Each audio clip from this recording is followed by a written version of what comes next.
Welcome to the PUP Podcast Week 9, 2017. That's the Physically Unable to Perform Fantasy Podcast, where we will discuss our thoughts on fantasy, and you should do the opposite. I'm Aaron Pankey, and with me I am is John Vitamus. How did you think you did last week? I didn't do very well. I actually piggybacked on your great call of the week and did put Juju Smith-Schuster in just about all of my lineups, and I still picked bad enough players that I still didn't win anything. Not one single matchup. But you did hit on, right? We were talking before the show. You hit on your Kyle Rudolph pick almost exactly with this point. So, listeners, we got two right. Yeah, of the close to 30 names we gave you, we got two right. So. That's all we're going to point out is we got two right. Okay, so let's just head into this week. A lot of action. We had the trade deadline today, so we're going to be talking a little bit about that. We've got a matchup that actually involved the trade here. So Thursday night, the Buffalo Bills, who are 5-2, they're headed. They're thinking they're headed for the playoffs against the Jets. The Bills are a favorite by 3. And the over-under is 43. So let's talk about the trade first. All right. This was maybe the fourth trade. This was the fourth big trade of the sort of the weekend and specifically today. And it was Kelvin Benjamin back from Carolina to the Bills. And to me, it seemed a little goofy that they traded away Sammy Watkins early in the season and then retraded back for another big, tall receiver who also came off of injury. So just seeing that throughout the season. Yeah, but you know what? That depends on what you think Sammy Watkins is, because I personally don't think Sammy Watkins is really good. I mean, I think he's a fantastic athlete. I think he's a horrible wide receiver, it's being played out. He's with the Rams now, and he's had, one good week out of 8? So, well, sure, but I think you thought earlier in the season the Bills were sort of tanking, possibly just getting rid of McCoy too, just the way that they were behaving with their moves. Well, right? But they also traded Marcel Darius to the Jaguars earlier this week. So I think maybe they're just getting rid of people that they don't like. I mean, that's possible.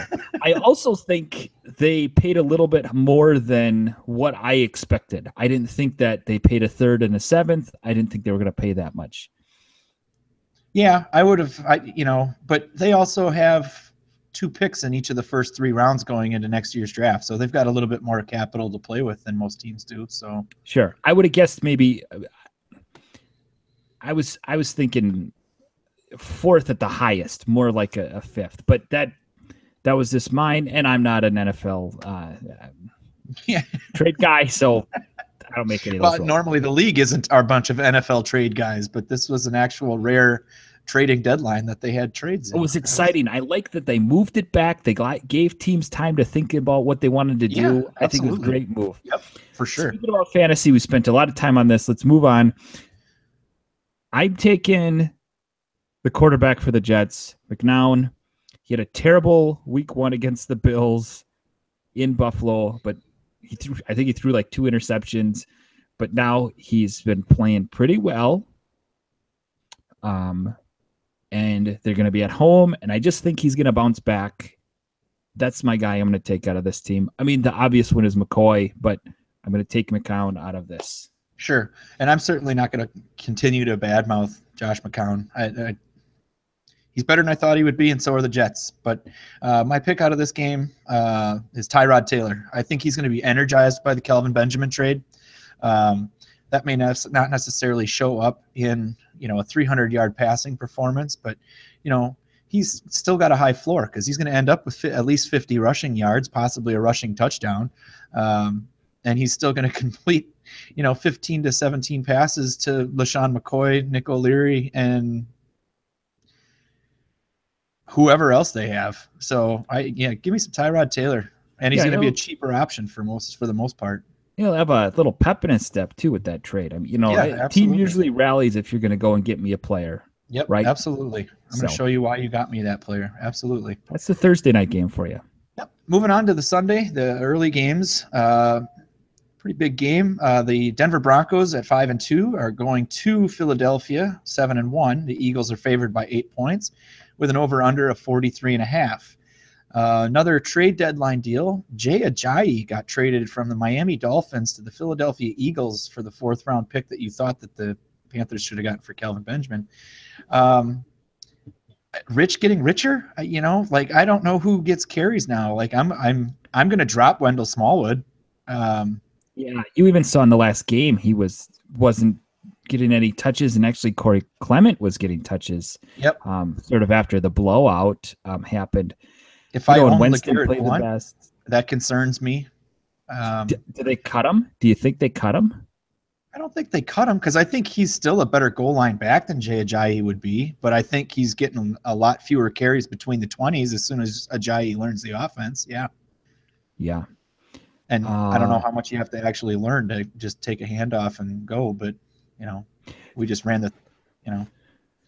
I mean, a report said that Blount was going to stay the starter. It's hard to believe. I don't believe nobody knows who the starter is for Philadelphia's running back situation. I don't think that they're going to care who it is. I think it's going to depend on which formation they run out with in the first, what personnel package they run out for the first play of the game. I don't think it's going to matter to them either.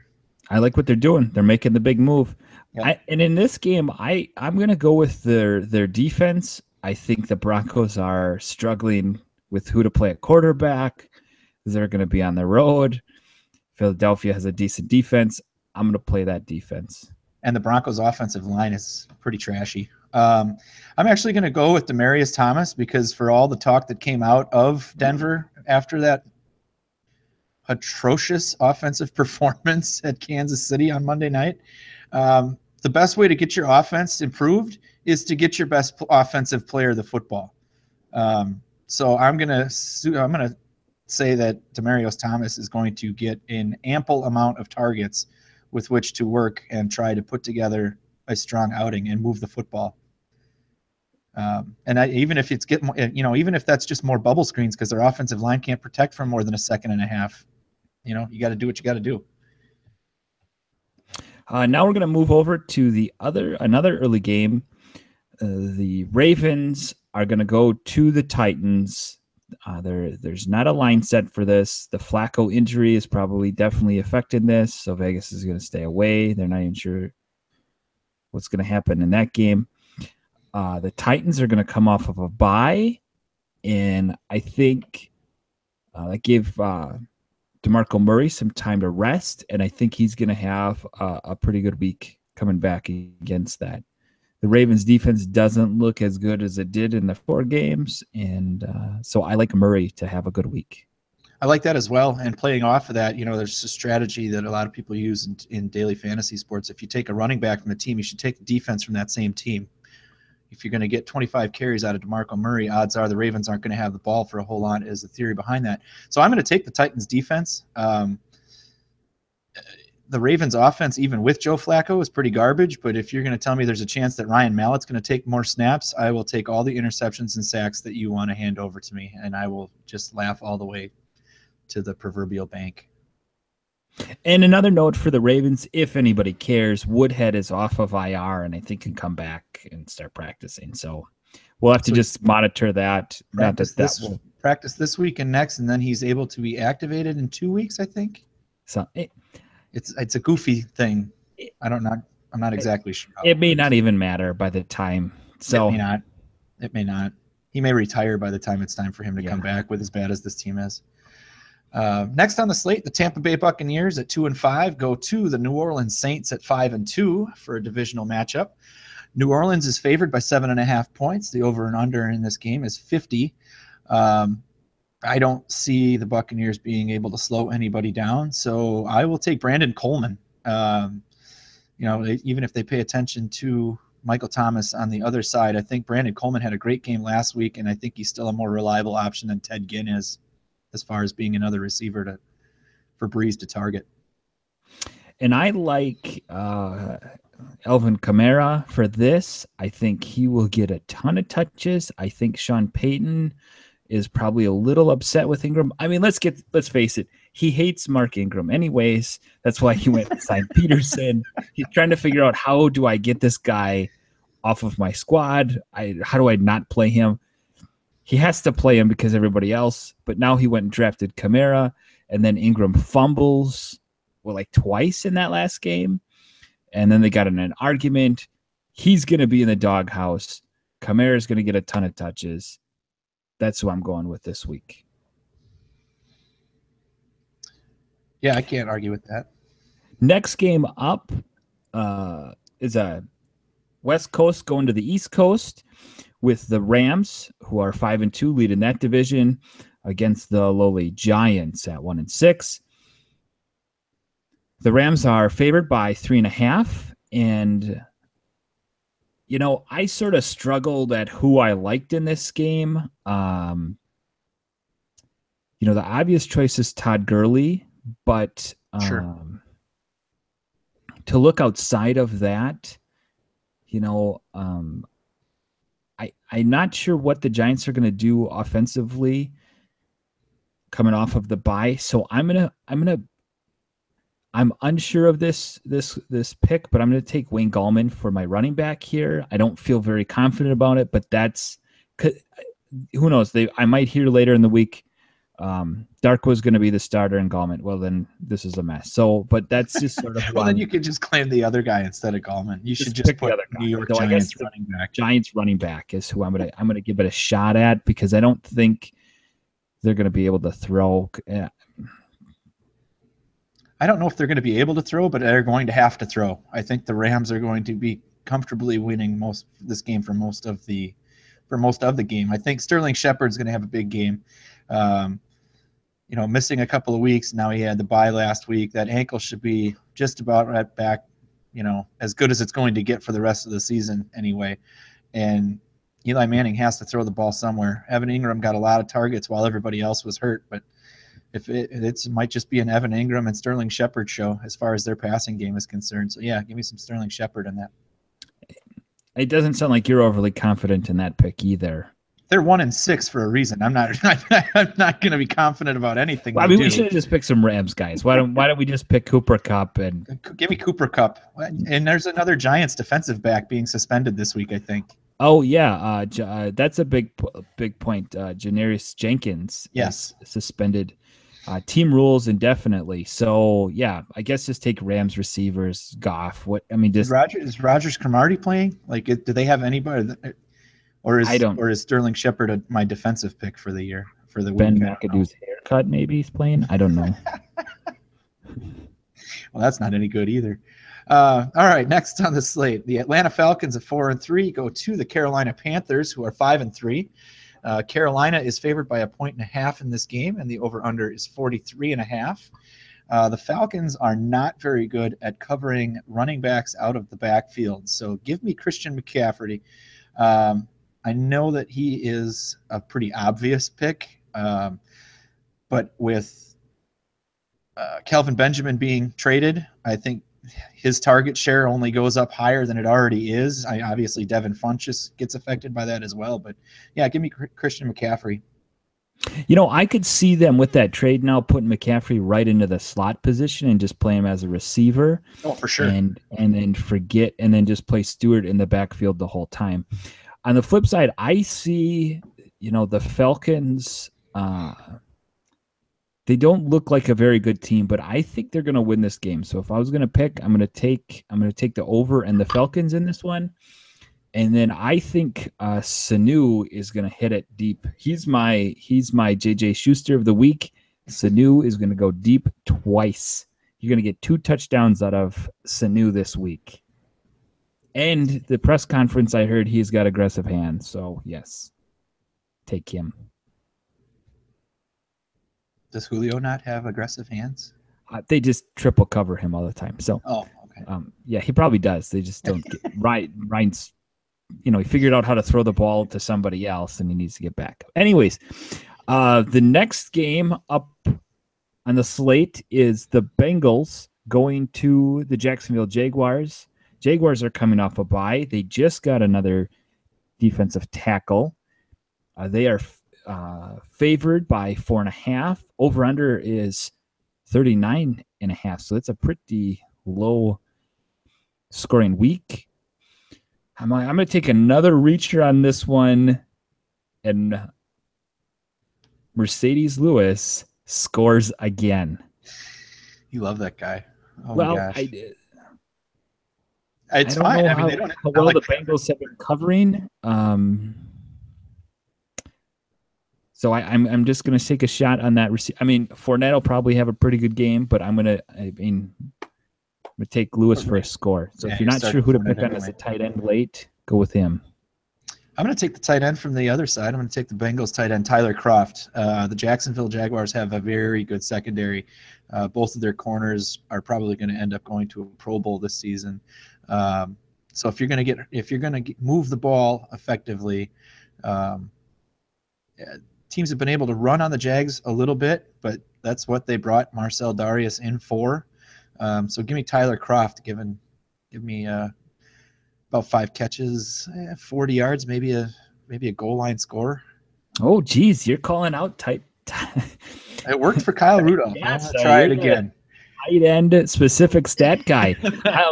When you said if you're going to move the ball effectively against the Jaguars, I'm thinking, well, maybe they should just play a different offense could play, because the Bengals offense is going to struggle. It's not good. Yeah. Speaking of not good, the Indianapolis Colts at 2-6 go to the Houston Texans at 3-4. Houston is favored by 13.5 in this game. The over/under is 49.5. If I had to pick an offense to stack in daily fantasy, it would be the Texans offense. But I do like Kamar Aiken in this game. You're probably going to get him pretty cheap.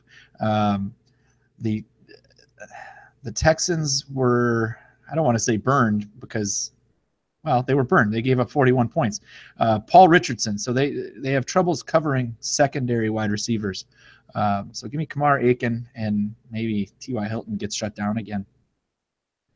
And so that's why on the other side, since the Colts are so bad, and you should stack as many Texans as possible, the chances of my guy William Fuller going deep again for a touchdown is probably pretty high. So that's my pick here for the Texans. And Watson, I heard a report on Twitter, some other talking heads were saying that they would start Watson against almost anybody, anytime. And one person said even the 85 Bears, and they said yes, even the 85 Bears I would start them against. Easy. Come on. It's like, all right, 6 games in. Come on. All right, now we get to the 3:00 games. And I love that time in between the games where you're finishing one and then the next one start, and you're kind of back and forth, and then you get the bonus coverage. Love that. Yep. But this is not one that I'm looking forward to watching. The 3-4 Cardinals at the 49ers, who are winless. The Cardinals are favored by 1.5. I haven't even looked up to see who the Cardinals are starting for their quarterback, or who the 49ers are starting for their quarterback, in that matter, because they just made a trade. The 49ers went and traded for Jimmy Garoppolo from the Patriots for a 2nd-round pick, which is interesting if you want to talk Patriots, but we won't this week because they're not playing. But Garoppolo obviously isn't going to be ready this week, so he's not going to be playing. No, I think it's going to be C.J. Beathard again, because I believe they're releasing Brian Hoyer. I think they already did. Okay. So I'm actually taking Adrian Peterson. I know last week I think you were right on this, that he would fall back to earth and he wouldn't have that great game. But I think he bounces back and has a good game against this defense. because I don't know what the Cardinals else are going to do on offense. Just the volume alone says Adrian Peterson should have a good game. I think there's a chance that he gets 25 carries in this game. And I'll take the Cardinals defense because CJ Beathard starting for the Niners. Pierre Garçon may or may not play with a neck injury. And even if he does, I think they've only scored like 5 touchdowns offensively the entire year. Like that's not good. So yeah, give me the Cardinals D, and hopefully they don't have to do all that much work to pay off for that. Someone that do you suggest someone that is going to be maybe sitting there at 7-1 in their playoffs in their fantasy team right now, and they have one quarterback? Is Garoppolo a guy to go look at just in case, or would you just look elsewhere? I'd look elsewhere. Possibly if you had a keeper or a dynasty league, possibly it's worth adding him. But I mean, even if you in a redraft league, it makes no sense because even if you wanted to start him, there's still no talent on that roster. So he's not going to do any better. He just may make better decisions that don't equate to more yards, I guess. Maybe they're just not a good football team. This is a move to build for the future. You have to look to next year, see what else they do in the draft. Yep, absolutely. Blah, blah, blah. Yep. The Washington Redskins at 3-4 go to the Seattle Seahawks at 5-2. Seahawks are favored by 7.5 points. The over/under is 45. The Seahawks actually made a trade last night as well. They acquired left tackle Dwayne Brown from the Houston Texans for a cornerback and a couple of picks. I don't think that, however, that helps their defense. And I get that Deshaun Watson is apparently the second coming of, Joe Montana or any other Hall of Fame quarterback. But give me Josh Doxson against the Seahawks. Any receiver played for the Texans had success even on bubble screens. They just couldn't tackle anybody. So hopefully Doxson has a breakout game. See, and I disagree with you. I saw a report that they were actively looking to land a receiver to replace Doxson. I know they drafted him to be the one, but he doesn't seem like he's panned out for them as the one yet. I don't know what the heck's wrong with Terrell Pryor, why he hasn't progressed at all to playing any sort of playing time. Crowder looks like the only guy. Reed is hurt. I'm going with Vernon Davis in this game as their option. Youth. Yeah, and just keeps looking I think younger and younger. Cousins likes throwing to the tight end, and so I think that's a great move. Do you think that Dwayne Brown, going back to the Seahawks, do you think that Dwayne Brown creates any semblance of a running game? Like, is there a Seahawks running back that's worth having on your roster right now, even after they acquired Dwayne Brown? No, I wouldn't feel good because I don't trust the coach. I don't trust any reports. I don't trust that line. I don't trust the running backs. I don't trust the running backs. And, I know Bevel knows how to run plays. He did a lot of handoffs when he played. So, yeah, it's just I don't trust any of that.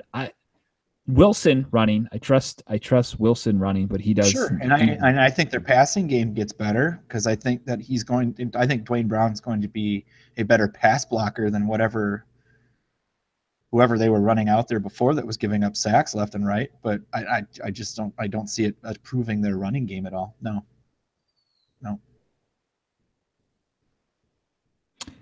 I am excited about watching this game. I am interested in that, and this next game here too. So I like the Redskins Seahawks game, and then I also want to watch this game. The Chiefs, who are 5-2, going to the Cowboys at 4-3. We heard another report, as everybody who's been on this roller coaster that has Zeke, suspended, not suspended. Right now, currently, he is suspended. and one of his injunctions got denied, and there's another one there. So we'll have to see. I'm not sure between the other two picks. So I mean, if he plays, I mean, you keep up with Zeke, but if he doesn't play, is it Morris or McFadden? And, one of those guys most likely is on your waiver wire. So I guess I would go get him. Usually the Zeke owner went and picked up the other one knowing this, picked up one of them knowing this, or somebody else was kind of a jerk and picked them up before the Zeke owner did, and maybe just kept them around playing the same roller coaster game with a bench guy. I guess my gut feeling is McFadden, but we haven't seen him at all, and we've seen Morris, so that's just my gut. Yeah, all the reports that I heard, throughout the preseason when the suspension was supposed to be actually happening, said it was going to be McFadden because he can catch the ball better out of the backfield like Zeke can, and he's just a more versatile back than Alfred Morris is. I think it's weird that McFadden has been inactive in every game that Zeke has played so far this year. But McFadden also doesn't play any special teams. So maybe their roster mandates that their backup running back has to play special teams. I'm not really sure how that played out. And he's older than Morris, isn't he, McFadden? Maybe they're just I think it's a couple. Yeah, I mean, he's older than Morris. But I probably like by a day or something. While I say that, I don't actually know. It's a little bit. I think it's because Morris has only been in the league for 4 years. You could be right on the roster construction, just the way Morris may be more talented on a few other special teams to be able to do that. So yeah, but another person I would look at is Cole Beasley. The Chiefs, if you line up in front of Marcus Peters, you might as well just take the play off. He's really, really good. But Cole Beasley is going to be in the slot for the most part, and Marcus Peters doesn't go over there. He also doesn't travel, so there's a chance that if he's on the right side of the field away from Marcus Peters, he could get a lot of catches if they decide to take Des Bryant out of the game. So give me Cole Beasley. See, and I just totally disagree with that. If you've watched the Cowboys, they're not getting Beasley involved in anything. In similar situations, I guess I would have went with Witten, but it's your pick, not mine. So, well, I'll rub it in as soon as Cole Beasley catches 2 balls. All right, going to the Sunday night game. The Oakland Raiders at 3-5 are going to Miami. Actually, they stayed in Miami all week because they were at Buffalo last week, so they decided not to go home at all. Playing at the Miami Dolphins at 4-3. The Raiders are favored by 3 points in this game, with an over-under of 44. We covered the Jay Ajayi trade already, going to the Eagles. In a PPR league, I'd take a flyer on Kenyon Drake. I think he's going to end up being the passing game back, and it may be Damian Williams getting the bulk of the carries, but I think Kenyon Drake is an explosive runner, and I think he's going to plus you get if your league allows it, you might get credit for a punt return touchdown if he breaks one off. So if you're betting this game in Vegas, you're taking Oakland and the under, right? Yeah. I would lay the points, but I don't know if I would take the under, but I would definitely lay the 3 points. I think I would take the under. I don't know how the Dolphins are going to score. I mean, they really have only one offensive weapon now, Landry. But the Raiders aren't all that great at stopping people either. Well, they can't. Yeah, they can't cover anybody either. So, and I was going to go with Lynch. He's coming off a suspension. He's probably a little fired up, but then he didn't practice today. So then I was like, Did he? Is he with just the Raiders or with the high school team? With the Raiders. Oh, okay. So yes, I did see him practicing with the high school team, and I think he just loved that. But I just wonder if he's just like, you know what? I'd rather just maybe practice with this high school team a few times, and that's it. And cares? So, I mean, who knows? But I guess if he plays, I think he's going to have a big game. Yeah, I don't know. Miami's weird. You never know which Dolphins team is going to show up. I don't know.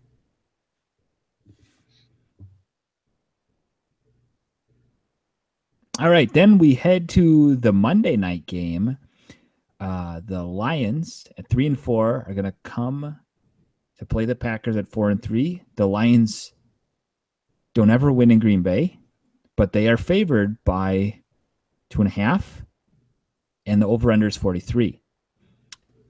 I'm going to take, I don't know if you've noticed this in the past few games, if you've watched Packer games, defenses are not considering Nelson the number one anymore. They're considering Devontae Adams the number one, and they're putting their number one corner on him. Well, they and should. So Nelson is my pick this week as Slay, who's very good, in my opinion, is very good for the Lions. Will be on Adams, so I'm going to go with Jordy Nelson this week to have a good game. Yeah, I think defenses are not scared of Jordy Nelson because I don't think Brett Hundley throws a deep ball like Aaron Rodgers does, and that's what Jordy Nelson gets paid to do. Having said that, I would take Brett Hundley in this game. I think off of a bye week, they have got to have come up with a more creative game plan that utilizes Brett Hundley's athletic ability. He should end up with at least 50 rushing yards. There's no reason they can't run some of that read option stuff that Kansas City is running with Alex Smith. There's just, I think Randall Cobb could have a decent game running routes over the middle. So, yeah, I would take Brett Hundley in this game. And, the Packers defense, if they can keep it close, the Packers defense has been pretty tough. And they've got some of their rookie corners are playing well. So on the flip side, I mean, Stafford's probably going to throw quite a few yards regardless. I don't see the Lions running very well. No, but the Packers defense just needs to get off the field on third down. That's been their bugaboo, probably since we were born. But yeah, they've got to get off the field. And there was one last trade attempted, and leave it to this team to muck it up. The Cincinnati Bengals tried to trade backup quarterback A.J. McCarron to the Cleveland Browns, and the Browns were going to give up like a third and a fourth round pick for A.J. McCarron. The Bengals filed the paperwork with the league office so that their part of the trade would go through. The Browns were late. The Browns protested the trade being denied, and their protest was denied. They can't even trade for a quarterback. You can't draft one. You can't trade for one. Nobody's going to sign with you. So, the Browns tried to trade for Garoppolo earlier. I was thinking about this as I was driving home today. The Browns tried to trade for Garoppolo before the season started, right? Yeah. And I think Belichick said, well, you fired me at some point, so I'm going to make you hurt a little bit more. So I'm not going to trade my guy to you that you want. Yep. So we have that because you didn't believe in me. Can you imagine, by the way, can you just imagine how badly Jamie Collins ticked Bill Belichick off last year that he actually sent him to Cleveland? Like, oh, really? Okay, here you go. Here's the worst place to go. But yeah, but now the Patriots, with this trade, the Patriots don't have a backup quarterback. The Browns don't have a starting quarterback. there's so many quarterbacks injured. There's bad quarterback play. And I also was thinking as I drove home, would some of these teams that are in the NFC, because we saw the Seahawks make a trade, we saw the Eagles make a trade also, and with Aaron Rodgers being out for the season, they know that that's one team that they don't have to deal with. Would they have still made these trades had he still been healthy? Yeah, I'd like to say yeah, because I mean, you always want your general manager to improve your football team, but maybe they don't. I don't. I think did they see a window now? The Dwayne Brown trade happens no matter what, because he just talked his way out of Houston. That one happens no matter what. But I don't think maybe the Eagles don't go get Jay Ajayi. I don't know. Or do you see more teams make a trade thinking that's one less playoff spot that would be gone? Well, yeah, that's what I'm wondering. You're right, because I mean, I guess you go into the season and you're thinking like, well, they're probably going to make the playoffs. It's Aaron Rodgers. They always make the playoffs. You know, just like when the Patriots, when Brady went down that one year, they're like, oh, the window's open. We may actually win. Okay. Yeah, maybe not. But I don't know. Just some thoughts I had today it was an exciting day. It was. Every time I was reading, it seemed like every time I was reading an article about one trade, there was another trade being made. It was awesome. Yeah, that was great. Good to see. So let's wrap it up this week's show and talk about who our top 3 players are for daily fantasy. All right. My 3 daily fantasy picks. Quarterback's going to be Brett Hundley. I think the floor is higher than it was before the bye, and well, let's be honest, he's not going to cost you a whole lot of money either. So, if you can pay down it for a quarterback that's going to score you points, you get to spend that money elsewhere. Running backs, I'm going to go Christian McCaffrey. Pretty obvious, but you're probably going to have to pay up for him as well with the PPR scoring. But if you need a punt play, Kenyon Drake, I still think he could end up with at least 4 or 5 catches and whatever he turns it into. And wide receiver, like I mentioned earlier, Demaryius Thomas. They have to load him up in targets. Stop not using your best weapon. Simple as that. Football's an easy game. If you have a really good guy, you give him the football and let him run. Sure. Yeah. That's what the Falcons used to do. That's what they used to do. Yeah. So I didn't really talk about Tim before, but he's a good stack, which you mentioned before. Go with Watson at quarterback. If you're going to take Fuller, depending on where he's priced, Watson will probably be pretty expensive, but go for that. I like Adrian Peterson in this one. He'll probably be lower priced. So take Adrian Peterson, and then obviously my big pick of Mohamed Sanu. Going deep twice. Deep twice for big score. So that's my wide receiver pick of the week. Receiving pick. I might pick a tight end at some point. Otherwise, this has been the Physically Unable to Perform PUP Podcast. For Aaron Pankey, I am John Vitamus. Good luck to everybody in your matchups this week.